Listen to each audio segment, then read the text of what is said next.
2024 সালের জুলাই মাস এক বিস্ফোরক গণ আন্দোলনের সাক্ষী ছিল পুরো দেশ। গেজেটভুক্ত সেই জুলাই যোদ্ধা যারা আহত হয়েছিলেন গণ অভ্যুত্থানে এবার বাজেট তাদের পাশে দাঁড়িয়েছে। 2025-26 অর্থবছরের প্রস্তাবিত বাজেটে এই সাহসী নাগরিকদের জন্য ঘোষণা করা হয়েছে বিশেষ কর ছাড়। অর্থনীতি ও রাজনীতির হিসেব নিকাশে এবার স্পষ্ট বার্তা, লড়াই শুধু মনে রাখাই নয়, মর্যাদা দেওয়ারও সময় এসেছে। সোমবার জাতীয় সংসদে 7,89,999 কোটি টাকার বিশাল বাজেট পেশ করেন অর্থ উপদেষ্টা ডক্টর সালেহ উদ্দিন আহমেদ। এ বাজেটে যখন দেখা গেল সাধারণ ব্যক্তি শ্রেণীর করমুক্ত আয়সীমা আগের মতোই 3,50,000 টাকায় স্থির, তখনই চমক হয়ে আসে এক ঘোষণা।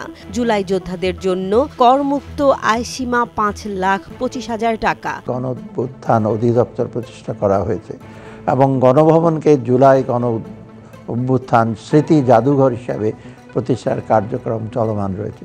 এই ঘোষণা মুহূর্তেই দৃষ্টি কেড়ে নেয়। 2024 সালের সেই গণ অভ্যুত্থানে আহত এবং পরে সরকারিভাবে জুলাই যোদ্ধা হিসেবে গেজেটভুক্ত ব্যক্তিরাই পাবেন এই সুবিধা। অর্থাৎ করদাতাদের তালিকায় এবার প্রথমবারের মতো যুক্ত হল একটি সাহসিকতার পরিচয়পত্র, জুলাই যোদ্ধা।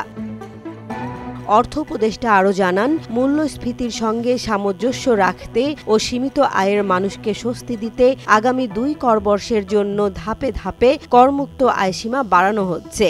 এই কর ছাড় শুধু আর্থিক স্বস্তির বার্তা নয়, এটি রাষ্ট্রের তরফে এক প্রকার সম্মানও।